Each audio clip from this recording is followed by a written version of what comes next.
Hello, good morning student. In the previous video we want to discuss कि हमारे जो sky में lighting है वो कैसे अराइज होती है, फिर वो कैसे अर्थ तक आती है. Listen very carefully. आपको मालूम है कि वाटर एवेपोरेट होता है और क्लाउड्स बनाता है. क्लाउड्स कुछ भी नहीं होते हैं, वाटर ड्रॉपलेट्स होती हैं जो कि एयर में फ्लोट कर रहे होते हैं. ये क्लाउड्स होते हैं. जब ये क्लाउड्स आपस में टकराते हैं तो ड्यू टू द रबिंग वो चार्ज हो जाते हैं. Some clouds become positive charge and some become negative charge. जब ये क्लाउड्स आपस में इन कांटेक्ट आते हैं तो करंट जो है वो पॉजिटिव टू निगेटिव क्लाउड्स में पास होती है और जिसकी वजह से lightning in the sky strikes जो है लाइटनिंग इलेक्ट्रिसिटी के वो अराइज होते हैं. ठीक है.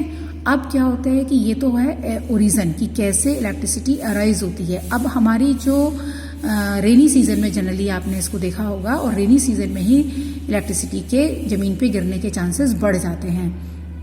अगर ड्राई है एटमॉस्फेयर तो उतने चांसेस नहीं होते हैं.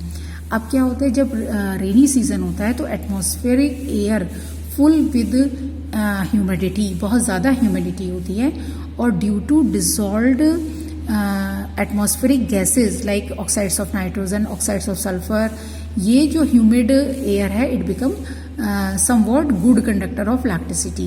So through this air that become good conductor or we can say fairly good conductor, जिसकी वजह से जो आसमानी बिजली है वो ज़मीन तक आ जाती है. तो इस तरीके से these are the conditions in which lightning in the sky come up to the earth.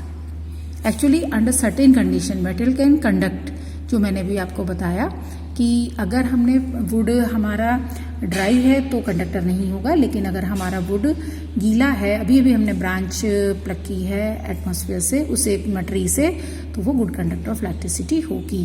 Now come to activity 14.4. हमारे पास इस एक्टिविटी में हमें ये देखना है कि अगर हमारे पास डिस्टिल्ड वाटर है तो हम उसे कंडक्टर कैसे बना सकते हैं. तो जो मटेरियल्स जो हमारे कंपाउंड वाटर में डिसॉल्व होके आयंस बनाते हैं वो हमारे डिस्टिल्ड वाटर को गुड कंडक्टर बना सकते हैं, क्योंकि लिक्विड में electrical conductivity due to free ions होती है और मेटल्स में या सॉलिड्स में conductivity due to free electrons होती है. तो जो भी मटेरियल हमारे पानी में आयंस प्रोड्यूस कर सकते हैं वो पानी को गुड कंडक्टर ऑफ इलेक्ट्रिसिटी बना देते हैं. Be careful about it and learn this concept very carefully. अब हमारे वाटर में आयोनाइज कौन कौन होते हैं. एक तो एसिड्स होते हैं आयोनाइज, जैसे फॉर एग्जांपल हाइड्रोक्लोरिक एसिड है HCl, तो it become ionise as H+ ion and Cl- ion and both type of ions can conduct the electricity.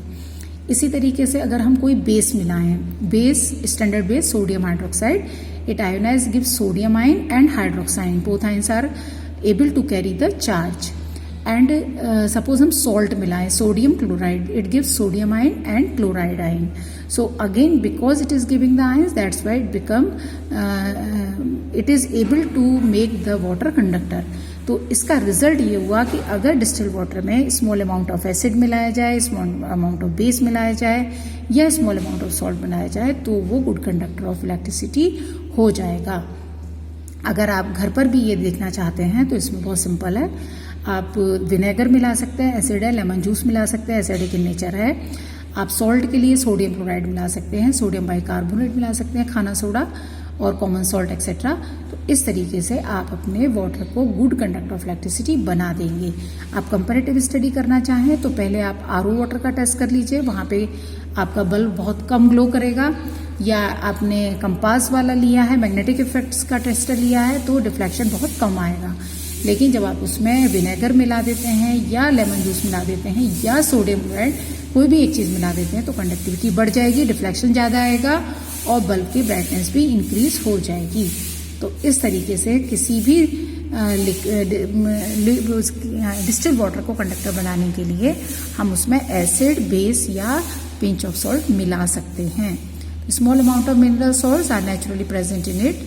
अब क्वेश्चन ये होता है कि टैप वाटर कंडक्टर क्यों है जबकि डिस्टिल्ड वाटर कंडक्टर नहीं है. तो नेचुरली टैप वाटर में मिनरल्स मिले होते हैं यानी कि आयंस होते हैं, that's why it is good conductor of electricity. अब रेन वाटर कैसा होगा, क्योंकि रेन वाटर तो सिंपल डिस्टिल वाटर है, क्योंकि वो सन की प्रेजेंस में वाटर इवेपोरेट होता है और क्लाउड्स बनाता है। तो रेन वाटर कैसा होगा? यस, ये बिल्कुल सही है कि रेन वाटर डिस्टिल वाटर होता है, लेकिन जब ये रेन वाटर एटमॉस्फेयर से पास होके अर्थ तक आता है तो ये बहुत सारी एटमॉस्फेरिक गैसेस को अपने में डिसॉल्व कर लेता है, like oxides of sulphur, oxides of nitrogen etcetera, और कार्बन डाइऑक्साइड TC. So ये due to these dissolved gases it becomes slightly acidic in nature, it having the ions, that's why it good conductor of electricity. तो आपका rain water भी electricity का good conductor होगा। इसी तरीके से अगर आप ड्रिंकिंग वाटर को और सी वाटर को कंपेयर करेंगे तो ड्रिंकिंग वाटर की कंडक्टिविटी कम होगी क्योंकि उसमें डिसॉल्व्ड सॉल्ट कम होते हैं, लेकिन सी वाटर की कंडक्टिविटी उससे ज़्यादा होगी। ठीक है, तो जिसमें बल्ब ब्राइटली ग्लो कर रहा है उसकी कंडक्टिविटी ज़्यादा है, जिसमें बल्ब बॉडी डिम ग्लो कर रहा है उसमें कंडक्टिविटी कम है। तो एक क्वालिटेटिव एनालिसिस कंडक्टिविटी की आप कर सकते हैं। ठीक है, और डिस्टिल वाटर पुअर कंडक्टर है, ये आपको अच्छे से याद रखना है। Small amount of mineral salts present in the water, and ये जो है हमारी हेल्थ के लिए भी बेनिफिशियल होते हैं। तो हमें डिस्टिल वाटर या RO वाटर ड्रिंकिंग पर्पस के लिए यूज़ नहीं करना चाहिए, हमें नॉर्मल वाटर ही ड्रिंकिंग पर्पस के लिए यूज़ करना चाहिए, क्योंकि हमारे हेल्थ के लिए जो इम्पॉर्टेंट मिनरल्स हैं वो नॉर्मल वाटर में या जो आप पानी वेल का होता है, ट्यूबवेल का होता है, समर का होता है, उसमें एडिक्वेट अमाउंट में मिनरल प्रेजेंट होते हैं, that were very good for our health.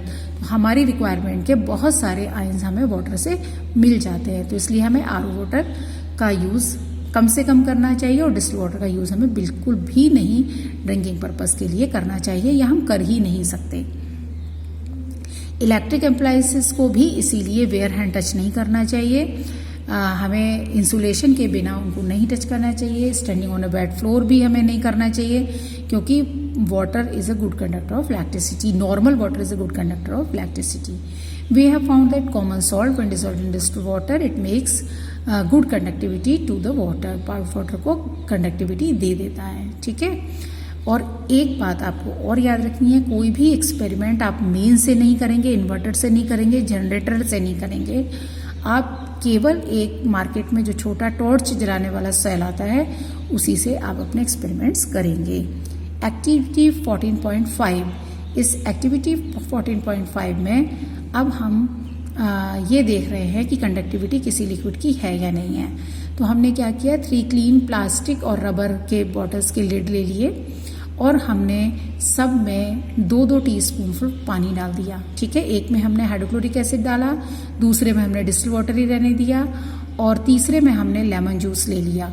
अब जब हम टेस्टर से टेस्ट करेंगे तो लेमन जूस और हाइड्रोक्लोरिक एसिड वाले दोनों कैप का जो लिक्विड है वो हमें कंडक्टिविटी देगा, यानी कि बल्ब ग्लो करेगा, लेकिन डिस्टिल वाटर जिस कैप में प्रेजेंट है उसमें बल्ब ग्लो नहीं करेगा। अगर हम इसमें फ्यू ड्रॉप्स ऑफ बेस की डाल दें या कास्टिक सोडा की डाल दें या पोटेशियम आयोडाइड की डाल दें तो ये भी बल्ब ग्लो करेगा। अगर हम एक कैप में लिटिल शुगर अमाउंट मिलाते हैं डिस्टिल वाटर में तो शुगर जो है वो पुअर कंडक्टर है या वो कंडक्टिविटी नहीं करती, तो डिस्टिल वाटर में अगर आप शुगर मिलाएंगे तो कंडक्टिविटी शो नहीं करेगा। तो क्या रिजल्ट हुआ कि आपने 3 कैप लिए थे, एक में आपने एसिड डाला, लेमन जूस डाला, विनेगर डाला, कुछ भी डाला, कोई भी एसिडिक चीज़ उसमें सॉल्यूशन लिया तो वो गुड कंडक्टर होगा। जिसमें आपने बेस लिया है लाइक सोडियम हाइड्रोक्साइड या कास्टिक सोडा या पोटेशियम आयोडाइड या फिर आपने जो बेकिंग सोडा होता है उसको पिंच डिसॉल्व किया है तो वो भी कंडक्टिविटी शो करेगा। लेकिन थर्ड वन जिसमें आपने शुगर मिलाया है वो कंडक्टिविटी शो नहीं करेगा। तो that means acid base and salt solution he good conductor होते हैं और शुगर का सोल्यूशन कंडक्टिविटी शो नहीं करता, यानी कि वो पुअर कंडक्टर है। तो जो हमारा डिस्टिल्ड वाटर है उसमें हम एसिड बेस या सॉल्ट मिला के उसे गुड कंडक्टर ऑफ इलेक्ट्रिसिटी बना सकते हैं। Thank you.